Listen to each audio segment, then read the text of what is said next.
হাত মুষ্টিবদ্ধ করো, সমাজ থেকে সকল বৈষম্যের কবর রচনা করবার শপথ নাও। হে হতাশাগ্রস্ত জাতি, আসো আল কোরআনের কাছে, আমরা তোমাদেরকে মুক্তির বার্তা শোনাই, আমরা তোমাদেরকে সান্ত্বনার বাণী শোনাবো। আসো হাতে হাত রাখি, সমস্ত বৈষম্য, জুলুম, স্বৈরতন্ত্রের কবর রচনা করে আল্লাহর কোরআনের সমাজ গড়বার জন্য হাতে হাত রাখি। যদি ইনসাফ কায়েম না করা যায়, ইসলাম অনুসরণ করা যায় না, যদি বেইনসাফের বিরুদ্ধে লড়াই না করতে পারো, মিথ্যে মুসলমানিত্বের দাবি ত্যাগ করো। তুমি যদি ইনসাফের জন্য যুদ্ধ করতে না পারো, তুমি যদি বৈষম্যের বিরুদ্ধে লড়াই করার হিম্মত না রাখো, মুসলমানের মিথ্যা দাবি করা ভণ্ডামি ছাড়া কিছুই নয়। আর সর্বোপরি যদি একটি বৈষম্যহীন সমাজ গড়বার জন্য শাহাদাতের রক্ত দিতে হয়, আবু সাঈদদের মতো বৈষম্যের বিরুদ্ধে বুক পেতে দিয়ে জীবন দেওয়ার জন্য শপথ নিতে হবে। কোরআনে পাকের এক একটা আয়াত, কোরআনের এক একটা বিধান আল্লাহর জমিনে বাস্তবায়ন করার জন্য আমাদের জীবন যৌবনের বাজি লাগায় দিতে হবে, বাজি লাগায় দিতে হবে ইনশাআল্লাহ। ইনসাফ কায়েম করতে গিয়ে ছুরি যদি নিজের সন্তানের হাতের উপর দিয়ে যায়, সে হাত স্তব্ধ হয়ে যাবে না, সে হাত থমকে দাঁড়াতে পারবে না। যেখান দিয়ে ইনসাফ যাবে সেখান দিয়ে ইনসাফকে চালিয়ে দিতে হবে। এই সমাজ, এই জমিন এখন বিপ্লবী চায়। সে বিপ্লব আব্রাহাম লিঙ্কনের আদর্শের বিপ্লব নয়, সে বিপ্লব কার্ল মার্কস, মাও সেতুং আর লেনিনদের বিপ্লব নয়। বাংলার মাটি আরেকটা বিপ্লব দেখতে চায়, সে বিপ্লব হবে আল কোরআনের বিপ্লব, সে বিপ্লব হবে ইসলামী সমাজ গঠনের বিপ্লব। সেই বিপ্লবের জন্য 2000 যুবক নয়, যদি 2 লক্ষ যুবকের তাজা বুকের শাহাদাতের রক্তের প্রয়োজন হয়, সে রক্ত দেওয়ার জন্য শহীদ ঈদগাহে কারা কারা জমায়েত হবে, কারা কারা জমায়েত হবে। হ্যাঁ, এটা শুধু কথার কথা না, শপথ। এটা কথার কথা না, শপথ। এটা অঙ্গীকার। কার সাথে? কার সাথে? যেই অপরাধ করে মন্ত্রীর দুলাভাই ছাড়া পেয়েছে, যেই অপরাধ করার পরে এমপির শালার শাস্তি হয় নাই, যেই অপরাধ করার পরে শিল্পপতির বিচার হয় নাই, যেই অপরাধ করার কারণে রাজনৈতিক নেতার কোনো বিচার হয় নাই, একই অপরাধ দুর্বল, গরিব, অসহায় মানুষ করার পরে তার উপর আইনের শাসন 100 ভাগের জায়গায় 200 ভাগ বাস্তবায়ন করা হয়। আল্লাহ নবী বলেছেন, পৃথিবীতে ইসলাম এসেছে শুধুমাত্র ইবাদত, নামাজ, রোজার, হজ, যাকাতের বিধান বাস্তবায়নের জন্য নয়। ইসলাম দুনিয়াতে আগমন করেছে, তার আগমনের অন্যতম উদ্দেশ্য হলো সমস্ত বৈষম্য দূর করে, জুলুম আর বেইনসাফি দূর করে বিশ্ব সভ্যতায় ন্যায় এবং ইনসাফ কায়েম করা।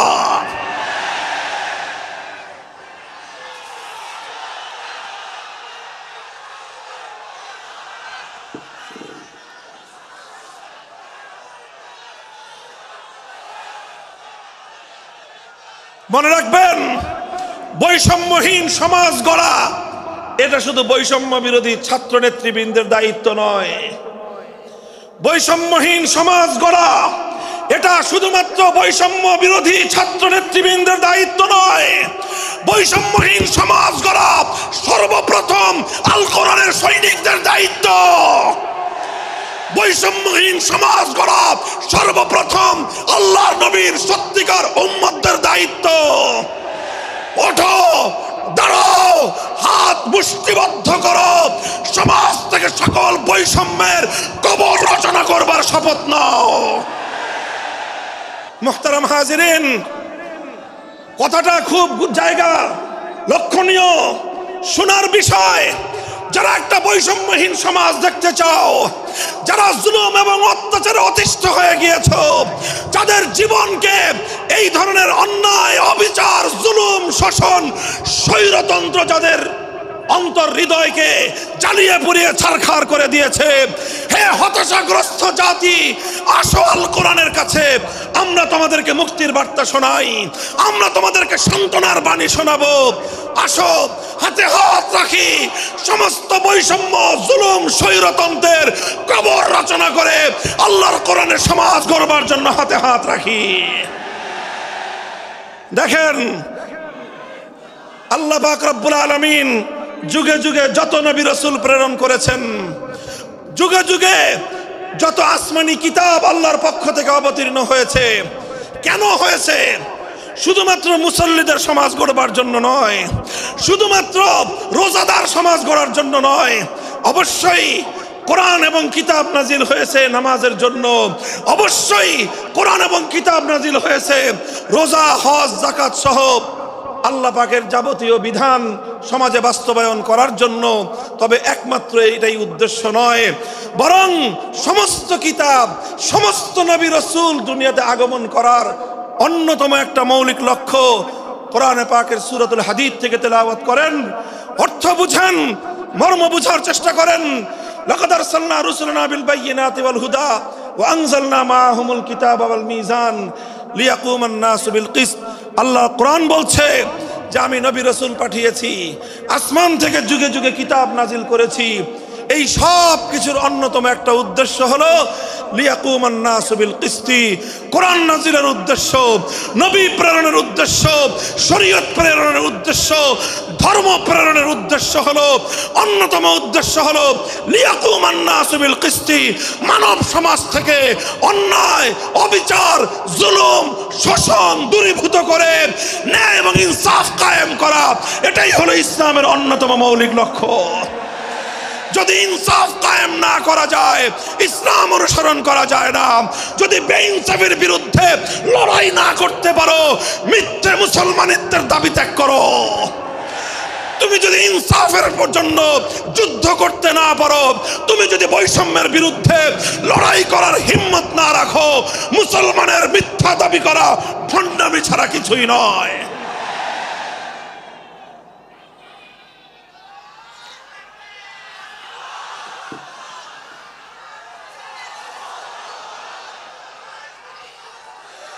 এই জন্য আমাদেরকে বুঝতে হবে, আমাদের জীবনের অন্যতম মিশন, যে জন্য আল্লাহ তার নবীদেরকে পাঠিয়েছেন, নবীদের জীবনের মিশন যা ছিল, নবীর উত্তরাধিকারী, নবীর অনুসারীদের জীবনের মিশনও সেটাই হবে। বলেন কথা ঠিক না বেঠিক? যে পথে গিয়েছে নবীদের জীবন, সে পথে যাবে আমাদের জীবন। যেটা ছিল নবীদের ভীষণ, সেটাই হবে আমাদের ভীষণ।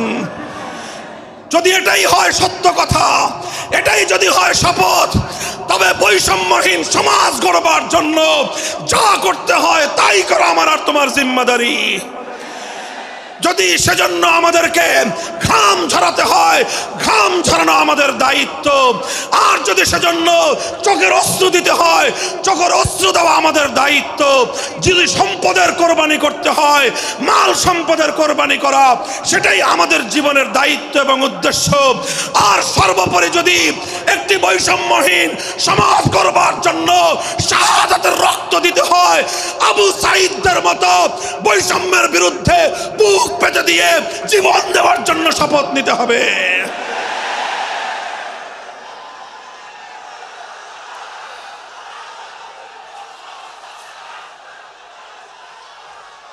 এই প্রস্তুত থাকবেন তো ইনশাআল্লাহ?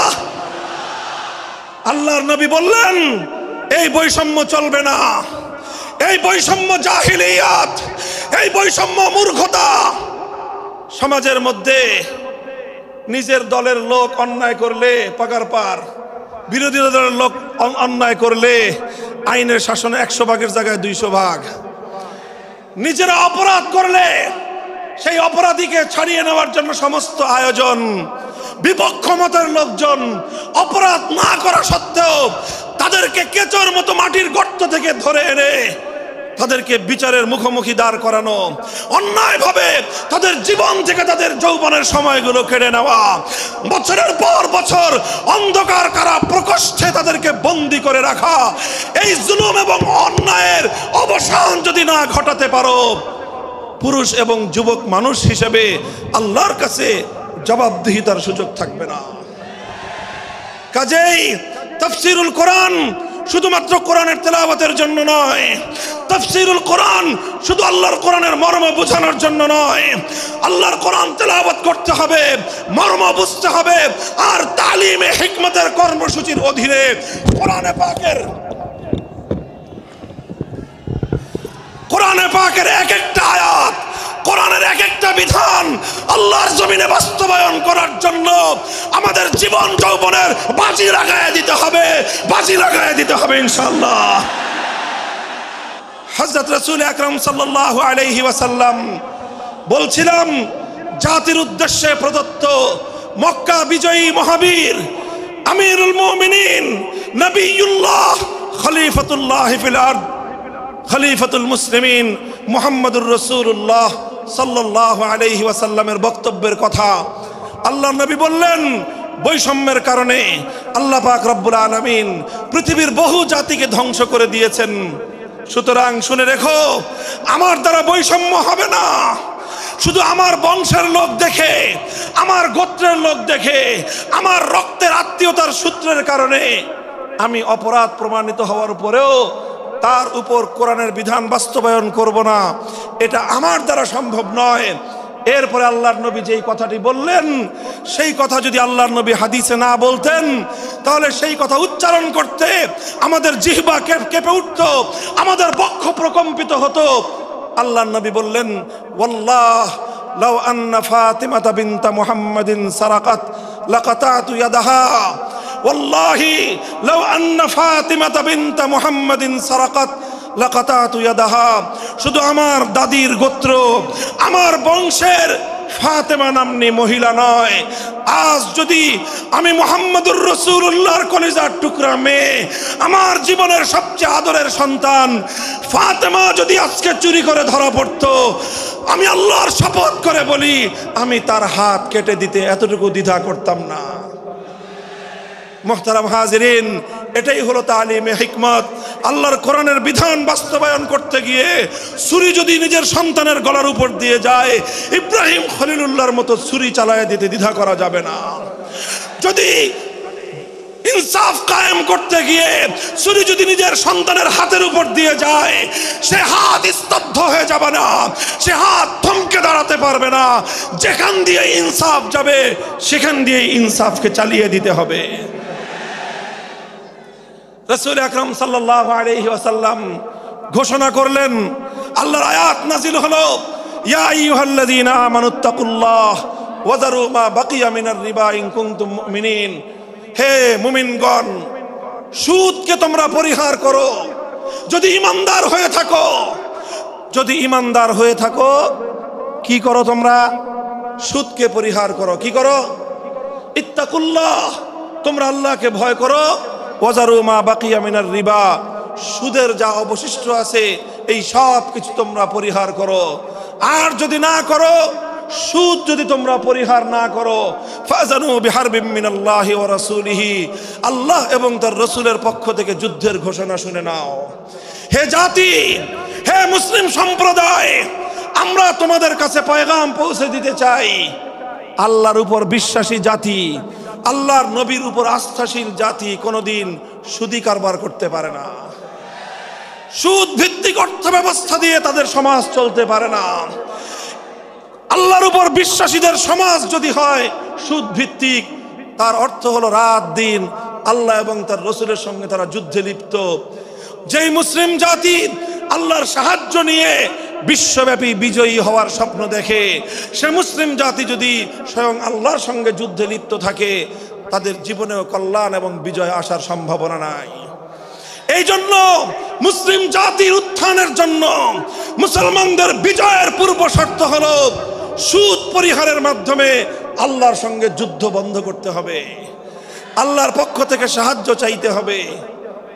কোরআনের আয়াত, সূরা বাকারার আয়াত, এই আয়াত নাজিল হওয়ার পরে আল্লাহর নবী শুধু তেলাওয়াত করে দায়িত্ব ক্ষান্ত করেন নাই, শুধু সুদের মর্ম বুঝিয়ে নিজের দায়িত্ব ক্ষান্ত করেন নাই। তৃতীয় দায়িত্ব তালিমে হিকমত, সুদকে সমাজ থেকে সমূলে উৎখাত করার উদ্যোগ নিয়েছেন। বলেন সুবহানাল্লাহ। শুধু আলোচনা করে বক্তৃতা দিয়ে নবীর দায়িত্ব শেষ হয় নাই, শুধুমাত্র তাফসীর করে দিয়ে নবীর দায়িত্ব ক্ষান্ত হয় নাই, বরং এক একটা বিধান, আল্লাহর এক একটা আয়াত কিভাবে সমাজে বাস্তবায়ন করা লাগে, করা যায়, নবীজি প্র্যাকটিক্যাল ভাবে তার উদ্যোগ গ্রহণ করেছেন। কিভাবে উদ্যোগ নিয়েছেন? সুদের বিরুদ্ধে কি উদ্যোগ নিয়েছিলেন? কিতাব উল্টান, হাদিসের কিতাব, বুখারী শরীফের হাদিস, নবীজি ঘোষণা দিলেন, আলা ইন্না রিবাল জাহিলিয়াতি মাওদুউন তাহতা কদামাইয়া। জাহিলিয়াতের যুগে যত সুদের কারবার চলতো, ইসলাম এবং আল কোরআনের সমাজ গড়বার পর সেই জাহিলি যুগের রীতি, সুদ ভিত্তিক অর্থ ব্যবস্থা মুসলিম সমাজে আর থাকতে পারে না। নবীজি বললেন, সুদের কবর রচনা করলাম আমি আমার পায়ের নিচে। আল্লাহ নবী আক্ষরিক অর্থে এ কথা বললেন, আমি আমার পায়ের নিচে সুদের কবর রচনা করলাম। এরপরে আল্লাহ নবী ঘোষণা দিলেন, অনেকে আছো তোমরা যারা আগে কুফরির জমানায় জাহিলিয়াতের যুগে সুদের উপর লগ্নি করেছো, সুদের উপর মানুষকে ঋণ দিয়েছো, সুদী মহাজন যারা সুদের ভিত্তিতে মানুষকে টাকা দিয়েছো, এইরকম কাজ কারবার যারা করত, সেই যুগে তাদের মধ্যে একজন ছিলেন স্বয়ং আল্লাহর নবীর চাচা হযরত আব্বাস বিন আব্দুল মুত্তালিব রাদিয়াল্লাহু আনহু। মক্কার ঘরে ঘরে আব্বাস রাদিয়াল্লাহু আনহু মানুষের কাছে ঋণ টাকা দিতেন, টাকা পাওনা ছিল এবং সকল টাকা লগ্নি করা ছিল, বিনিয়োগ করা ছিল সুদের ভিত্তিতে। আল্লাহর নবী ঘোষণা করলেন, জাহেলি যুগের সমস্ত সুদ আমি আল্লাহর নবী মওকুফ ঘোষণা করলাম। সর্বপ্রথম যেই সুদ আমি মাফ ঘোষণা করলাম সেটা হলো আমার চাচা আব্বাসের সুদ। কাউকে আমার চাচার কাছ থেকে যারা ঋণ নিয়েছিল, কেউ আর আমার চাচার সুদ দিতে হবে না, শুধুমাত্র মূল পুঁজিটা ফেরত দিবে। সুদ আজ থেকে কবর রচনা করা হলো। হে মুসলমান, যেই সুদের কবর রচনা করে সেই কবরের উপর ইসলামের বিজয়ের বুনিয়াদ কায়েম হয়েছিল, ইসলামের বিজয়ের কেতন উড়েছিল। অন্যায় বৈষম্যের কবর রচনা করে, সুদ ভিত্তিক অর্থ ব্যবস্থার কবর রচনা করে আজ মুসলমানেরা আবার সেই কবর খুঁড়ে সেখান থেকে জুলুম, অত্যাচার, সুদ ভিত্তিক অর্থ ব্যবস্থাকে কবরের পচা মাল, কবরের মরা পচা করা লাশ মুসলিম সমাজের মধ্যে আবার পুনর্বাসিত করেছে। এজন্যই আজ মুসলমানদের এই অধপতন। যদি মুক্তি চাও, যদি মুক্তি চাও, শুধুমাত্র ইবাদত দিয়ে মুক্তি আসবে না। ইবাদত যেমন করতে হবে, যেরকম নামাজ, রোজা, হজ, যাকাত, তাসবিহ, তাহলিল আদায় করতে হবে, ঠিক একই ভাবে সমাজ সংস্কার করার জন্য সমাজ থেকে জুলুম দূর করতে হবে, বৈষম্য দূর করতে হবে, বেইনসাফি দূর করতে হবে, সুদ ভিত্তিক অর্থ ব্যবস্থার বিরুদ্ধে জাতীয়ভাবে ঐক্য গড়ে তুলে সুদের বিরুদ্ধে যুদ্ধ ঘোষণা করতে হবে। রাজি আছেন তো ইনশাআল্লাহ? আল্লাহ পাক তৌফিক দান করেন। হাত নামান। 3 দফা কর্মসূচি গেল, তালিমে হিকমত সর্বশেষ আলোচনা ও সমাপ্তির দিকে। নবীজির 4 নম্বর কর্মসূচি হলো ওয়ায়ুআল্লিমুহুমুল কিতাবা ওয়াল হিকমাতা ওয়া ইউযাক্কিহিম। ইউযাক্কিহিম অর্থ হলো তাজকিয়া। তাজকিয়ার অনেক অর্থ। তাজকিয়া বলে শুধুমাত্র পীর মুরিদি বোঝানো হয়, তাজকিয়া বলে শুধুমাত্র তাসাউফ চর্চা বোঝানো হয়, তাজকিয়া বলে শুধুমাত্র কিছু ওজিফা আদায় করা বোঝানো হয়। তাজকিয়ার আসল সারমর্ম হলো, একটু লক্ষ্য করে বুঝেন, খুব গভীর এবং তাৎপর্যময় একটা কথা। তাজকিয়ার মূল অর্থ হলো, দেখেন কর্মসূচি ছিল কয়টা? 4টা।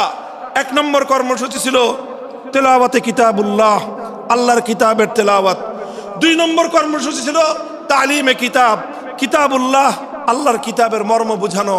3 নম্বর কর্মসূচি ছিল তালিমে হিকমত, অর্থাৎ আল্লাহর কিতাবের প্রত্যেকটা বিধান, প্রত্যেকটা বিষয়কে প্র্যাকটিক্যাল আমলে পরিণত করা, কার্যে পরিণত করা। কথা ঠিক না বেঠিক?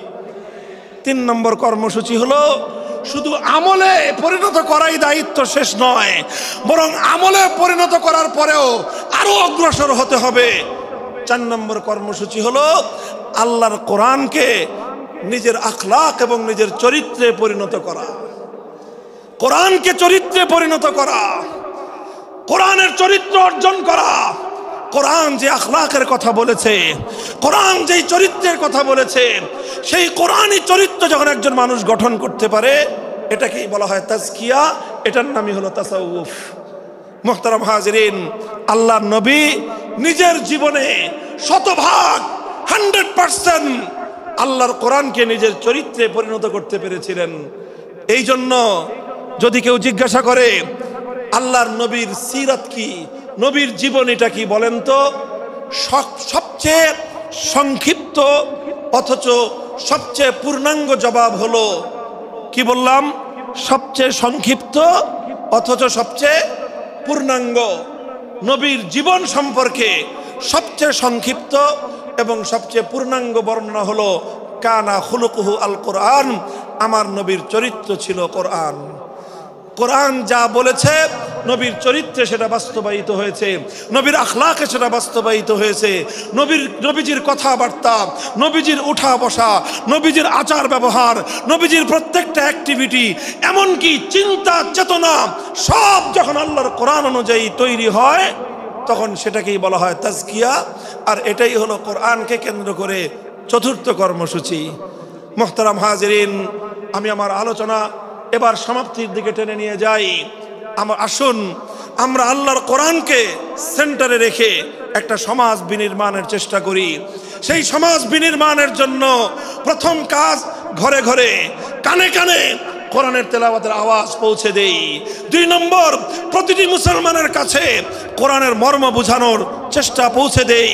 3 নম্বর হলো কোরআনের প্রত্যেকটা বিধান সমাজে, ব্যক্তিগত জীবনে, পরিবার জীবনে, সমাজে, রাষ্ট্র জীবনে বাস্তবায়ন করার উদ্যোগ নেই। চতুর্থ কর্মসূচি হলো আল্লাহর কোরআনকে নিজের আখলাক, নিজের চরিত্রে রূপান্তরিত করার জন্য সর্বাত্মক চেষ্টা চালাই। ইনশাআল্লাহ রাজি আছি তো? ইনশাআল্লাহ রাজি আছেন তো? আল্লাহর কোরআন শুধুমাত্র তেলাওয়াত নয়, শুধুমাত্র তাফসীর আর ব্যাখ্যা নয়, এই কোরআনকে বাস্তবে পরিণত করবার জন্য মুসলমানরা যদি উদ্যোগ গ্রহণ করে, আগামীর বিশ্ব হবে ইসলামের বিশ্ব, আগামীর বিশ্ব হবে আল কোরআনের বিশ্ব ইনশাআল্লাহ। বাংলাদেশ নিয়ে আমার আখেরি বার্তা এখন হলো, বিপ্লবের জন্য বাংলাদেশ উর্বর হয়ে আছে। কথা বলেন ঠিক না বেঠিক? বৃষ্টির পানি পড়লে যেভাবে শীতকালের পরে বৃষ্টির পানি পড়ার সঙ্গে সঙ্গে ফসলের মাঠ যেমন চাষাবাদের জন্য উর্বর হয়ে যায়, আবু সাইদ, মুগ্ধ, সিফাত হাসান, এভাবে আমাদের অসংখ্য অগণিত বীর শহীদদের রক্ত ভেজায় বাংলার মাটি এখন ইসলামী বিপ্লবের জন্য উর্বর হয়ে আছে, আল কোরআনের বিপ্লবের জন্য উর্বর হয়ে আছে। এই সমাজ, এই জমিন এখন বিপ্লবী চায়। সে বিপ্লব আব্রাহাম লিঙ্কনের আদর্শের বিপ্লব নয়, সে বিপ্লব কার্ল মার্কস, মাও সেতুং আর লেনিনদের বিপ্লব নয়। বাংলার মাটি আরেকটা বিপ্লব দেখতে চায়, সে বিপ্লব হবে আল কোরআনের বিপ্লব, সে বিপ্লব হবে ইসলামী সমাজ গঠনের বিপ্লব।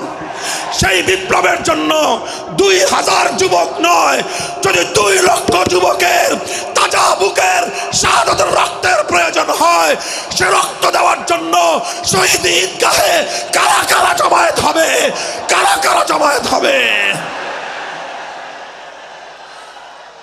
হ্যাঁ, এটা শুধু কথার কথা না, শপথ। এটা কথার কথা না, শপথ। এটা অঙ্গীকার। কার সাথে? কার সাথে? ইনশাআল্লাহ এই শপথ এবং অঙ্গীকারের উপর আমরা আমাদের জীবনের অবশিষ্ট সময়গুলো অতিক্রম করার চেষ্টা করব। করবেন তো ইনশাআল্লাহ? আল্লাহ পাক কবুল করুন, তৌফিক দান করেন। 3 দিন ব্যাপী আজিমুস শান তাফসীরুল কোরআন মাহফিলের এই আয়োজন সার্থক হোক, ইসলামী সমাজ গঠনের জন্য এখান থেকে মানুষ অনুপ্রেরণা নিয়ে ঘরে ফিরুক, ঘরে ঘরে কোরআনের আলো, ঘরে ঘরে কোরআনের তেলাওয়াত, কোরআনের তালিম এবং কোরআনের হিকমতের আমল শুরু হোক। আল্লাহ আমাদের সকলকে গ্রহণ করুন, তৌফিক দান করেন। ওয়া আখিরু দাওয়ানা আলহামদুলিল্লাহি রাব্বিল আলামিন। সুবহানাল্লাহি ওয়া বিহামদিহি, সুবহানাকাল্লাহুম্মা বিহামদিক, আশহাদু আল্লা ইলাহা ইল্লা আনতা, আস্তাগফিরুকা ওয়া আতুবু ইলাইক।